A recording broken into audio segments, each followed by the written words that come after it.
So, American Football are back with their third self-titled album. If you're unfamiliar with what they do, they're a Midwest emo and indie rock group with one golden seminal record that came out in 1999, which is loved dearly among music circles now, which I like. It's not one of my favorite records of all time or anything, but one of its most redeeming qualities is how sincere it feels. It's like being back where you grew up, reflecting on feelings of remorse over your lost or wasted childhood and heartbreak, friends you'll never see again, opportunities you blew with people, things like that. And part of what makes this album translate for me is that I have such vivid memories with it from my years in high school, and I imagine that's why it translates for a lot of other people too. I think if you're around a teenager when you start to appreciate it, it's more likely to have that power over you because it appeals to your experiences at the time, which just tend to follow you around in the back of your mind forever, and then when you go home, all those feelings just come rushing back as if you never even moved on, which is kind of what revisiting the album feels like. Anyway, so the group just kind of left this pseudonym here for 17 years before coming back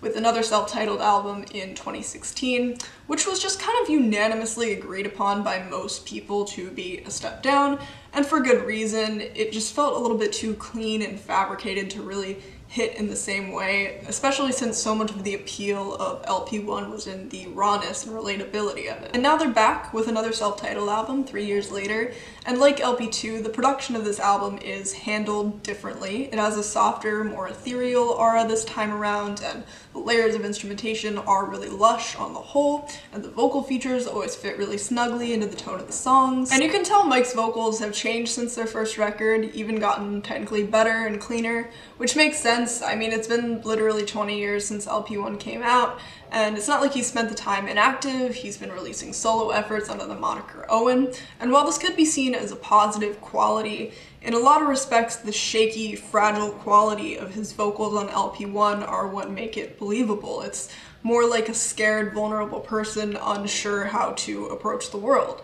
That doesn't really translate here. However, the songwriting does focus more on covering adultery and broken relationships, which does fit the album's mournful tone and could work out for them really well, but a lot of the time what's said feels really forced and cliche, or even questionable. Like, there are a number of moments where he brings up having cheated on his wife, and sometimes it feels rooted in regret, but other times it seems like he's being kind of manipulative or trying to justify it by redirecting the conversation to how sad he is or how he was raised, like on Heir Apparent, where he basically explicitly says he can't be held responsible for it because of his upbringing and the fact that he didn't learn it in school not to do this. So, which is unfortunate because instrumentally it's one of the most alluring tracks here. I really love the way the hazy guitar melody glides through it with the airy flute and the fluid pianos backed by a crisp kick and snare, and those gentle background vocals are exactly the closing note it needed. If you ignore the half-assed songwriting on both, I think Uncomfortably Numb and Doom in Full Bloom play to this album's strengths fairly well. With the former, Hayley Williams' appearance and the brief song length and the tasteful evolutions make it one of the most easily enjoyable tracks here. However, the use of Uncomfortably Numb as the song title and in the chorus just feels like a lame gimmick to me. Like, I know it's a play on Comfortably Numb, but like, it kind of just reverses what makes that song clever in the first place, because like numbness is generally regarded to be a bad thing anyway. But Doom in Full Bloom constantly expands in scope with all of these subtly different guitar melodies. There are pianos sprinkled in, the drums and bass are more prominent in the mix at one point. But it does kind of bother me that the trumpet at the beginning of this song reminds me so clearly of the trumpet at the beginning of The Summer Ends. Like, God! In a few spots on the LP, there are vibraphone embellishments. Like, they're worked into Every Wave to Ever Rise and I Can't Feel You, but my favorite use of them has to be at the start of Silhouettes, which has these delicate chimes that pile up, as well as anxious horns and pulsating bass that create a sense of apprehension.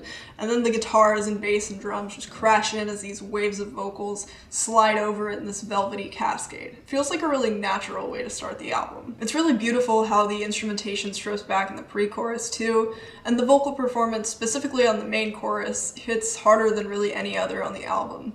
And lyrically, it really sells the idea of how difficult it is to break away from a person that you'd previously felt so safe with and gotten used to the touch of, and just acknowledge that you'll never experience that same affection again. It's one of the only instances of the songwriting on this album being genuinely convincing to me. And tracks like Mind to Miss, Life Support, Every Wave to Ever Rise kind of all do similar things for me, and I could take or leave. It's kind of hard to deny that throughout this album, the same ideas are used to death, and while that doesn't necessarily make any of these songs bad individually, it makes the album experience kind of tiring and takes away from the beauty of what's going on. And the same could be said for the squeaky clean production quality. And if the group does have the raw passion for continuing to release projects under this name, it doesn't really come through in the music for me. Like, that ship seems to have sailed a long time ago, and I don't personally think reviving it has done them any huge favors thus far, although both LP2 and LP3 are fine for easy listening. I'm feeling like a 6 on this one. Let me know what you think, maybe subscribe if you want to, and I'll see you soon.